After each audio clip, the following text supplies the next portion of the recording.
위한 기도 함께 읽으면서 기도하는 마음으로 드리도록 하겠습니다. 나라를 위한 기도입니다.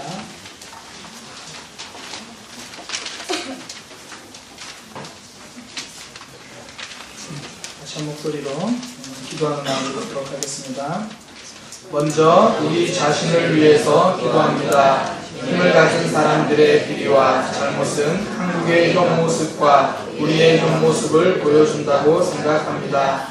이번 일을 통해 우리 자신의 잘못을 돌아보며 회개하는 기도가 먼저 되어야 합니다. 하나님, 다른 사람의 잘못을 말하기 전에 내가 먼저 거룩하게 하소서. 두 번째는 한국 교회를 위해서 기도합니다. 지금 많은 국민들이 마음이 무너져 있습니다. 그로 인해서 나라가 너무 혼란스러운 상황입니다. 이럴 때일수록 한국 교회가 정치에 휘말리지 않기를 기도합니다. 예수님의 이름과 예수님의 이름이 정치적 수단으로 사용되지 않게 하소서. 세 번째는 이 나라의 정의가 바로 세워지고 거룩이 회복되도록 기도합니다. 국민들은 진실 없는 유언비어에 휘말리지 말아야 합니다. 대신 정치인들은 무엇이 진실인지 분명하게 보여줄 수 있어야 합니다. 그 이후 책임자는 그 누구라도 자신의 행동에 책임지는 모습이 필요합니다. 하나님, 이 땅에 하나님의 공의가 나타나고 정의가 나타나게 하소서. 이 아픔을 계기로 우리나라의 권력형 비리가 사라지고 백성들을 생각하는 정치가 되게 하소서. 아멘. 나라를 위해서 기도합니다. 마태복음 18장 23절에서 34절 말씀으로 감사는 사람을 살린다라는 메시지를 증거하겠습니다. 감사는 사람을 살립니다. 오늘 본문 내용을요, 딱 한 단어로 표현한다면 용서입니다. 하나님이 너를 용서해 주셨으니 너도 용서하라, 그 이야기입니다. 오늘 본문의 바로 위의 내용을 보면요, 이제 베드로가 예수님에게 질문을 합니다. 예수님, 내가 사람을 얼마나 용서할까요? 한 7번 정도 용서하면 되겠습니까? 그렇게 질문을 합니다. 그런데 예수님께서 하시는 말씀이 7번이 아니라 70번씩 7번이라도 용서해라. 횟수를 말하는 게 아니라 끝까지 용서해라. 그렇게 말씀하십니다. 그러면서 오늘 본문의 이야기를 해주시는 겁니다. 예수님은요, 이렇게 어떤 말씀을 하시고 사람들이 못 알아들을까봐 꼭 알아들을 수 있게 쉽게 비유로 말씀해 주십니다. 그래서 우리는 하나님의 말씀을 어떻게든지 알아듣고 이해하기 위해서 노력해야 하는 겁니다. 예수님이 비유를 말씀해 주시는 내용은 그겁니다. 한 왕이 있었는데 이제 자기 종들과 결산을 하는데 이렇게 결산해 보니까 한 명이 도저히 갚을 수 없을 만큼 큰 빚을 진 사람이 이제 보여지는 겁니다. 성경에는요, 이 10,000달란트라고 하는데 사실 이게 상상할 수 없을 만큼 큰 돈입니다. 이게 오늘날로 환산하는 게 의미가 없을 만큼 큰 돈인 게요. 이게 보통 한 데나리온, 달란트 말고 한 데나리온에 이게 뭐냐면 하루 남자의, 성인 남자의 하루 품삯입니다. 1데나리온이. 그런데 1달란트가 6,000데나리온입니다. 그러니까 1달란트라고 하면요, 쉽게 말해서 20년 연봉입니다. 1달란트가 20년 연봉인데 지금 10,000달란트입니다. 이거는 더 이상 계산이 안 되는 겁니다. 그러니까 그 사람이 도저히 갚을 길이 없다, 그렇게 그런 내용입니다. 그러니까 이제 왕이 그 사람을 보니까 도저히 갚을 길이 없고 하니까 이렇게 말합니다. 너와 너 가족과 너희는 모든 것을 다 팔아서라도 갚아라. 갚을 길이 없는 이 남자는 이제 왕에게 하소연합니다. 제발 살려주십시오. 제가 어떻게든 한번 갚아보겠습니다. 한번 참아주십시오. 제가 어떻게든 노력하겠습니다. 그렇게 애원합니다. 그랬더니 왕이요, 너무 불쌍한 생각이 들어서인지 그 빚을 다 탕감해줍니다. 내가 안 받겠다, 그렇게 용서해줍니다. 완전 이건 수지 맞은 거죠. 이건 뭐라고 표현할 그런 방법이 없을 만큼 기쁜 겁니다. 그래서 기쁜 마음으로 얼마나 달려나갔겠습니까? 막 나가가지고 춤추고 그렇게 갔어요. 한참 가다가 자기 앞에 아는 사람이 지나가는 겁니다. 그 사람을 보더니 딱 부릅니다. 어이! 잠깐만! 그러면서 다짜고짜 달려가서 그 사람이 멱살을 잡습니다. 야! 내 돈 갚아. 너 나한테 빚졌잖아. 너 나한테 100데나리온 빚졌잖아. 갚아. 그랬더니 그 동료가요, 그 사람이 앞서 왕에게 했던 똑같은 모습으로 엎드려서 빕니다. 제발 봐달라고. 꼭 갚겠다고 그렇게 말합니다. 그런데 이 사람 사람은 그 말을 듣지 않습니다. 그 사람, 자기에게 100데나리온 빚진 그 남자를 감옥에 가둬버립니다. 방금 자신은 10,000달란트를 탕감받았는데 100데나리온 빚진 사람을 감옥에 가두어버렸습니다. 훨씬 큰 용서를 받았는데 자기 동료는 용서하지 않은 겁니다. 이런 말도 안 되는 일을 했던 이유는요, 딱 하나입니다. 내가 받은 것을 잊어서 그렇습니다. 내가 용서받았다는 사실을 잊어버리니까 다른 사람을 용서하지 못합니다. 분명히 방금 전까지는 용서받은 사실이 기뻤는데요, 세상을 다 가진 것처럼 좋았습니다. 새로운 출발에 대한 꿈이 있었습니다. 이제 다 탕감받았으니까 새롭게 시작하자. 그랬는데 갑자기 자기에게 빚진 사람을 보자 이전 모든 것도 다 잊어버리고 그 사람을 향해서 원망이 생기기 시작합니다. 내가 용서받았다는 생각이 사라지자 저놈이 내 돈 안 갚았어 라는 원망이 들어오는 겁니다. 잘못한 사람만 보이는 겁니다. 내가 받은 것을 잊으면요, 그때부터 원망이 쌓입니다. 집에서 그 아이들 2명씩 3명씩 키워보신 분들은 알 겁니다. 부모님이 자기에게 평소에 무엇을 해줬는지 중요하지 않습니다. 왜 엄마는 언니만 사랑해? 왜 동생한테는 이거 사줘? 평소에 자기가 받았는 거 생각하지 않습니다. 잊어버리니까요, 그게 원망이 생기고 불평이 생기고 그렇게 되는 겁니다. 내가 받은 것을 잘 기억하지 못하기 때문입니다. 반면에 내가 받은 것을 잘 기억하는 방법이 있습니다. 감사하면 됩니다. 감사는요, 기억입니다. 지금 옆에 있는 시체들 한번 보면서 한 10가지만 감사를 표현해 보세요. 그러면요, 이게 제일 먼저 우리가 해야 되는 게 뭐냐면 떠올리는 겁니다. 뭐가 고맙지? 떠올리는 겁니다. 가만히 있어봐, 이 사람이 나한테 뭘 해줬더라. 아무리 생각해도 안 떠오른다고 해서 집에 가서 따지면 안 됩니다. 감사를 하려면요, 제일 먼저 떠올리게 됩니다. 사람은요, 불평은 굳이 기억해서 찾아내지 않아도 잘합니다. 반면에 불평할 마음이 전혀 없는데 일부러 나는 불평거리를 생각해내서 그렇게 불평하는 사람은 없습니다. 그런데 감사는요, 기억해야 할 수 있습니다. 이 남자도 용서받은 그 감사하는 마음을 놓치지 않았다면 동료의 빚도 용서할 수 있었을 겁니다. 내가 용서받은 그 감사를 기억했다면. 그래서 감사가 사람을 살리는 겁니다. 은혜를 기억하게 해주기 때문입니다. 내가 아무리 큰 사랑을 받았어도요, 그 사실을 잊어버리면 이렇게 아픔을 주게 되고요, 아픔이 찾아오게 되어 있습니다. 이전에 그 신문에 실린 한 어떤 사람의 자기 아버지의 이야기를 이렇게 신문에 실렸었는데요, 자기 아버지에 대한 이야기 이렇게 이야기합니다. 사실 그가 이제 어렸을 때는 여동생과 함께 고아원에서 자랐다고 합니다. 그러면서 이제 늘 하는 게 자신들을 버린 부모에 대한 원망이죠. 왜 부모님은 나를 버렸는가. 그렇게 고아원에서 자라던데 어느 날 아버지라는 사람이 나타났는데요, 온 얼굴도 화상을 입었고 막 흉하게 일그러져 있고 손가락은 붓거나 거의 없는 그런 모습으로 찾아온 겁니다.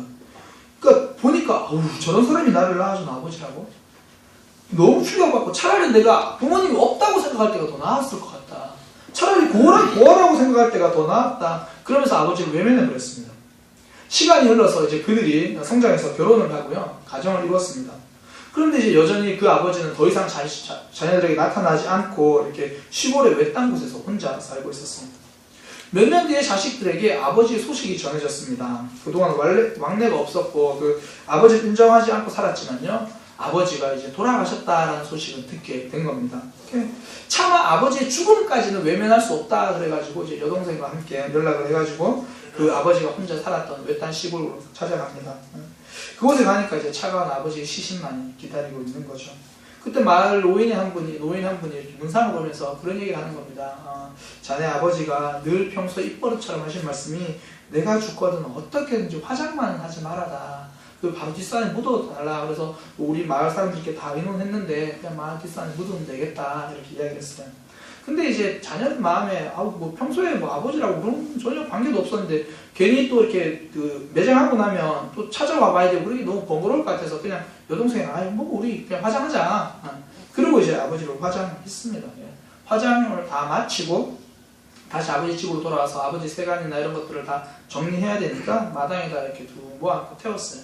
태우면서 이제 책들도 이제 하나하나 넣으면서 태우는데 비망록이라고 적혀있는 책이 한 권 있는 겁니다. 그래서 그것도 던졌는데 불이 붙어서 타려고 하는데 뭔가 좀 이상한 마음이 들어서 그걸 이제 꺼내서 보니까 읽었는데 그 아버지가 썼던 일기장입니다. 한 장 한 장 일기장을 읽다가요, 그 아들이 갑자기 눈물을 떨구고 통곡하기 시작합니다. 그 일기장 속에서는요, 아버지가 왜 보기 흉한 얼굴을 가지게 된 그 사연이 기록되어 있었는데, 그 얼굴을 그렇게 만든 것이 바로 자기 자신이라는 겁니다. 그 일기장의 끝에 이런 편지가 아내와 아이들에게 쓴 이런 편지로 끝났습니다. 여보, 내가 당신을 여보라고 부를 자격이 있는 놈인지도 모르겠다.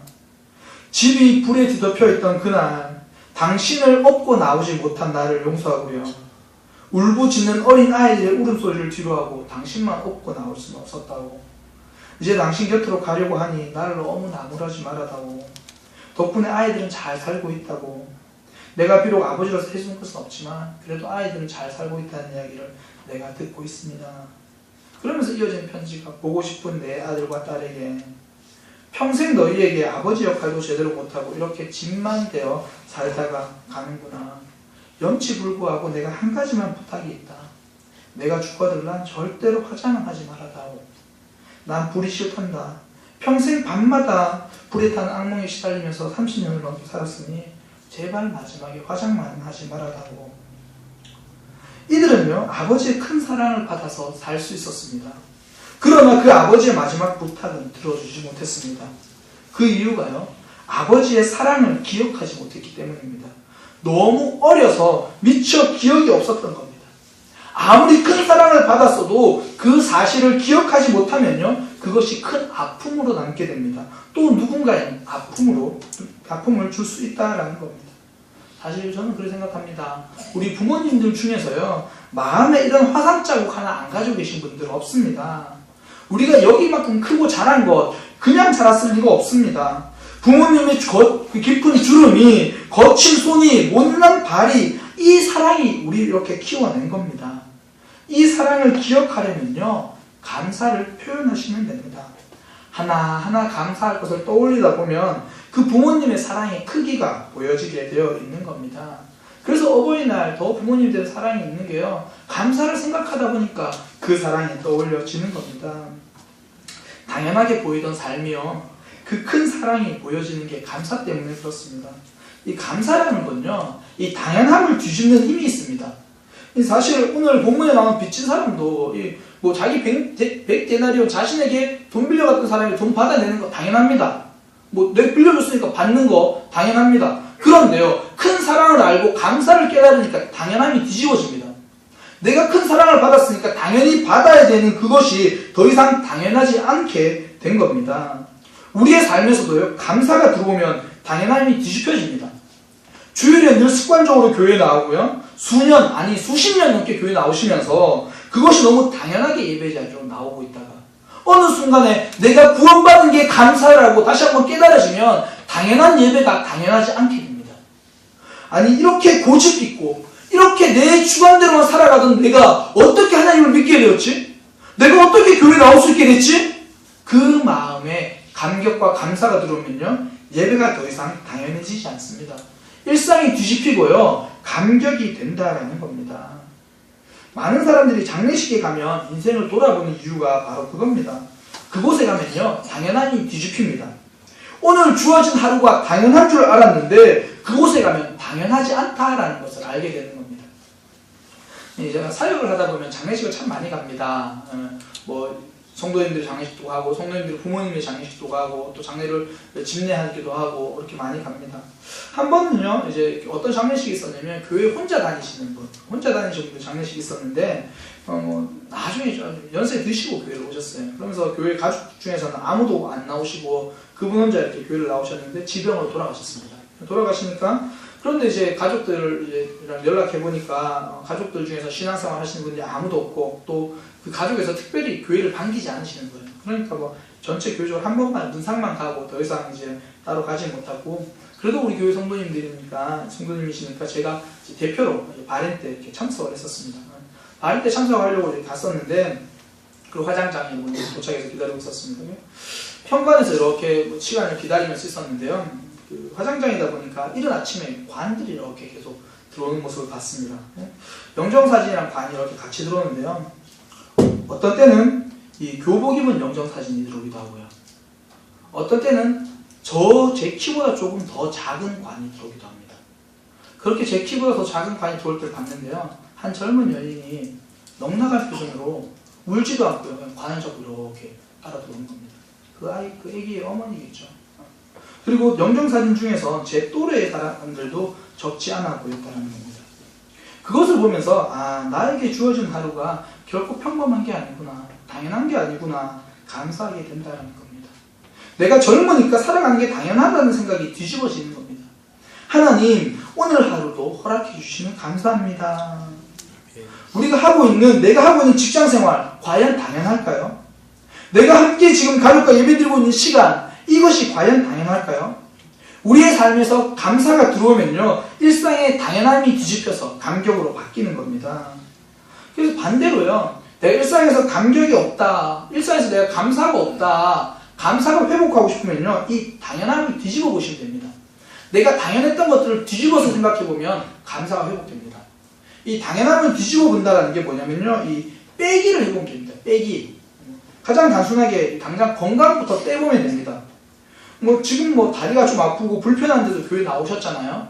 그런데 거기서 건강을 조금만 더 빼보십시오. 이 자리에 올 수 없을 만큼 건강이 좋지 않은 분들도 있다라는 겁니다. 그러면 하나님 나에게 건강 주시니 감사합니다. 절로 감사가 나옵니다. 내 의지를 하나만 탁 빼보십시오.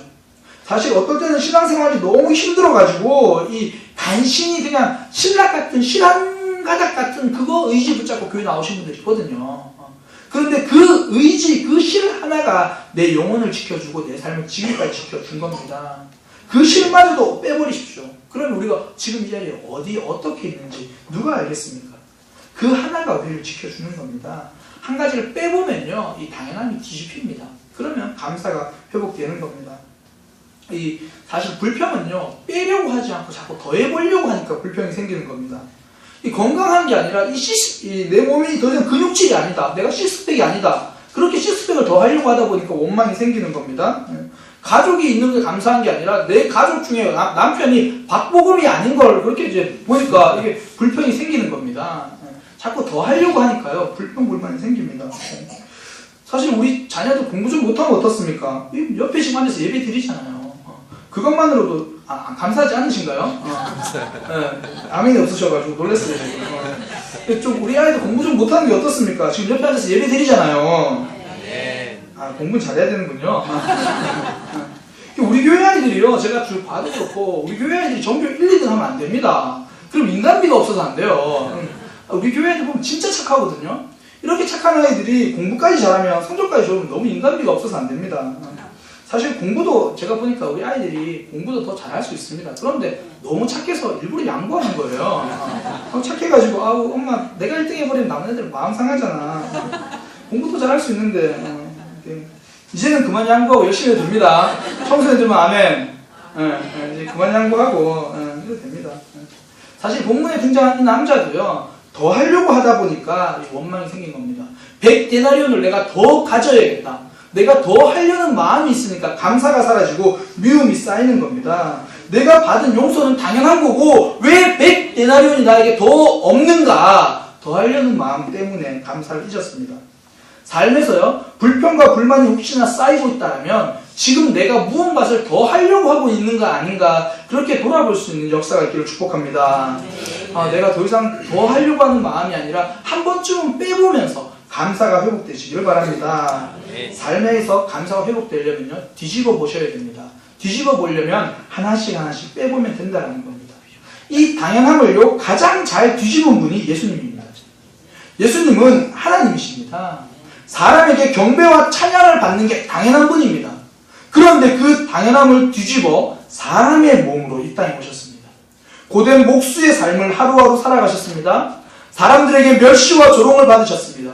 심지어 믿었던 제자들에게 배신을 당했습니다. 하나님이라는 당연함을 완전히 무너뜨리신 겁니다. 예수님이 이 당연함을 무너뜨리셨기 때문에 우리가 살아났습니다. 예수님이 영광이라는 당연함을 깨고 십자가라는 수치에 오르셨기에 그분을 믿는 우리가 하나님의 자녀라는 영광을 받게 된 것입니다.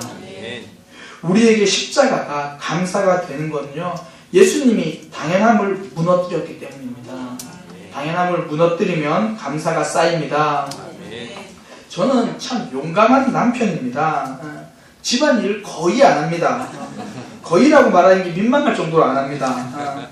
제가 이번 주에도 이제 욕실에서 머리를 감고 머리를 닦으려고 하는데 이제 걸려있는 수건이 없는 거예요. 걸려있는 수건이 없으니까 욕실장에 이제 수건을 꺼내려 욕실장을 열었습니다. 딱 여니까 아니나 다를까 욕실장에 이렇게 수건이 잘 개어져서 세로로 가지런히 딱 꼽혀있거든요. 꼽혀있더라고요. 그리고 딱 꺼내는데 순간 제 마음에 드는 생각이, 야, 너 참 뻔뻔하다. 수건을 한 번도 세탁기 돌린 적도 없고 그걸 넣은 적도 없고 그거를 갠 적도 없고 아무것도 한 적이 없으면서 수건이 없다고 그걸 욕실장에 있을 거라고 열어서 꺼내고 쓰고 있는 너는 참 뻔뻔하다. 그런 생각이 들더라고요. 사실 집은 호텔이 아니잖아요. 아침에 자고 일어나고 외출하면 뭐 누군가 이 침대 시트를 정리해 준다거나 내가 쓰고 난 수건을 누가 다시 빨아가지고 그냥 개주거나 이런 거 아닙니다. 혹시나 아직도 이렇게 생각하는 남편들이 있다면 회개할지어다. 그렇게 이제 수건을 꺼내 닦으면서 문득 제가 참 뻔뻔하다 생각이 들어가지고 아내한테 그랬어요. 거실에 있는 방에 있는 아내한테 여보 참 고마워요. 제가 이렇게 이야기를 했어요. 그러면서 뭐 수건 때문에 이렇게 고맙다라고 이야기를 했습니다. 수건 하나에서 감사를 발견하게 되니까요. 이 소중한 아내가 보여지더라는 겁니다. 물론 수건 때문에 소중했던 건 아닙니다. 원래 소중했는데 이제 수건 때문에 발견한 겁니다. 이 감사는요. 잊혀져 가던 소중한 것들을 보게 해줍니다. 오늘 본문 25절에 보면요. 이 도저히 왕에게 돈을 갚을 길이 없었던 그 사람이 이제 이런 결과를 당하거든요. 이제 너는 네 몸도 팔고 네 가족도 팔고 네가 가지고 있는 모든 것을 다 팔아라. 그렇게 말하는 겁니다. 내 생명보다 소중한 가족들이 모두 노예로 팔려가야만 하는 그런 상황입니다. 그 상황에서 용서를 받은 겁니다. 내게 소중한 것들이 다시 찾게 되는 역사가 있었다라는 겁니다. 지금 이 남자는요, 단지 경제적인 빚만 청산받은 게 아닙니다. 소중한 가족이 다시 살아난 거랑 같은 겁니다. 가족을 다시 얻었습니다. 그에게 용서란 소중한 가족을 잃지 않을 수 있었던 것입니다. 그런데요, 용서를 잊었다. 이 소중함을 잊어버린 겁니다. 감사를 잊었다. 이 소중함을 잊어버린 겁니다. 근데 요즘 아이들 그렇게 말하죠. 아우, 뭐 소중한지를 몰라. 왜 그러냐면요. 너무 많아서 그렇습니다. 너무 많다 보니까 감사를 안 합니다. 감사를 잊으면 소중함을 잊을 수밖에 없는 겁니다. 그런데 하나하나 감사하기 시작하면요. 하나하나 소중한 게 무엇인지 깨닫게 됩니다. 집에서 자녀들 자고 있을 때요. 자녀들 자고 있는 모습 보면서 하나님 이 아이를 주셔서 감사합니다. 10번만 해보세요. 눈물이 납니다. 감사를 하면요. 소중한 것이 무엇인지 깨달아지는 겁니다. 우리 교회분들 보십시오. 주위의 분들 보시면 얼마나 소중합니까? 매주 만나다 보면 그 소중함을 잘 몰라서 그렇지 한 번 하면 볼 때마다 참 소중합니다. 특히 이제 교회에서 언제나 같은 모습으로 섬기시는 분들 보면요. 처음엔 참 감사한데 어느 순간에 의뢰 그런갑다 그렇게 생각하기도 합니다. 이 배경이 되어버려요. 배경. 교회의 배경. 무슨 말이냐면 사람들이 자기 집의 벽지를 보면요. 이쁜 벽지를 처음에 해놓으면 한 이틀 정도 감탄을 합니다. 근데 한 달 정도 지나면요. 아무리 멋진 벽지도 배경이 됩니다. 그냥 배경. 새롭지 않습니다. 교회에서 늘 섬기는 분들을 보면요. 늘 그런갑다 그러고요. 교회 식당의 배경이 됩니다. 그분들이. 늘 교회 식당에 계시는 겁니다. 우리 교회도 그런 분들이 좀 계세요. 어느 구역의 십자당번이든 간에 늘 상관없이 주방에 서서 일하시는 분들이 있습니다. 자연스럽게 배경이 되신 분들이죠. 그런데요. 이 자연스러움도 모두가 자연스럽게 생각하면 때로는 지치고 서러울 때가 있다는 겁니다. 안 하겠다는 게 아니라 최소한 당연하게 생각하지는 말아달라는 말입니다. 사실 저희 집이 이제 4층이거든요. 우리 교회 4층이죠. 올라가다 보면 화분이 참 많이 보입니다. 사실 저에게 화분이란 또 다른 말은 숙제입니다. 아름다운 게 보이지 않고 숙제로 보입니다. 화분이 많다. 숙제거리가 많다. 큰 화분이 있다. 큰 숙제가 있다. 그렇게 올라가고 내려가고 이제 그러면서 이제 숙제를 봅니다. 아니 화분을 봅니다. 한 달은 이제 완전히 다 시들어가는 2층인가요? 한 달에 다 시들어가는 게 보이는 거예요. 그래서 제 아내가 보면서 이거 물을 줘야 돼. 그럼 또 주더라고요. 아쉽게도 그 다음날 되니까 살아나더라고요. 신기하게 물을 주니까 그 다음날 살아나요. 교회에서 늘 같은 자리에서 수고하고 섬기는 분들에게요. 감사합니다, 고맙습니다. 이 말이 바로 물과 같은 거예요. 늘 당연함으로 있으면 지쳐가거든요. 그렇게 시들어가는 그런 식물처럼 보일 때 아우 집사님 고마워, 아우 이 집사님 고마워, 아우 내 김집사 때문에 그래도 고맙고 우리 교회 온다, 이 말 한마디가요 시들어가던 그들을 세워줍니다. 그렇게 너무 지쳐가고 있던 그들에게 새로운 힘을 주는 겁니다. 감사의 말을 통해서 그분도 힘을 얻고요, 감사의 말을 통해서 우리도 그분이 얼마나 소중한지를 다시 한번 발견하게 되는 겁니다. 감사는 소중함을 깨닫게 해줍니다. 그런데 이 감사가 사라지면요 둔감해집니다. 둔한 게 왜 나쁩니까? 소중함을 평범함으로 바꿔버립니다. 구약에 보면 이스라엘 백성들이 이 애굽 땅에 나와가지고요 종살이하던 애굽 땅에서 해방되어서 가나안 땅으로 가는 여정이 있습니다. 그 가는 길에 광야를 만나는데요, 광야라는 게 쉽게 말해서 돌밖에 없고 메말라서 먹을 게 없는 그런 곳입니다. 근데 한 민족이 나와서 광야를 지나니까 먹을 게 없겠죠. 그러니까 먹을 게 없어서 다 떨어지니까 하나님께 원망하고 불평합니다. 하나님 먹을 거 주세요, 먹을 거 주세요. 그랬더니 하늘에서 만나라는 게 내립니다. 성경에 보니까 뭐 희고 꿀 섞은 과자 같다 그러는데 하늘에서 초코칩 쿠키가 막 내린 겁니다. 아침에 보니까 이렇게 검은색이죠. 그거는 내린 겁니다. 처음에 보면서 되게 좋았어요. 이게 무엇이지 막 먹었습니다. 그런데요 민수기 21장 5절에 보면 어떤 표현이 있냐면, 백성이 모세와 하나님을 향하여 원망하되 어찌하여 우리를 애굽에서 인도하여 이 광야에서 죽게 내어 하는가. 우리의 마음이 이 하찮은 음식을 싫어하노라 하매.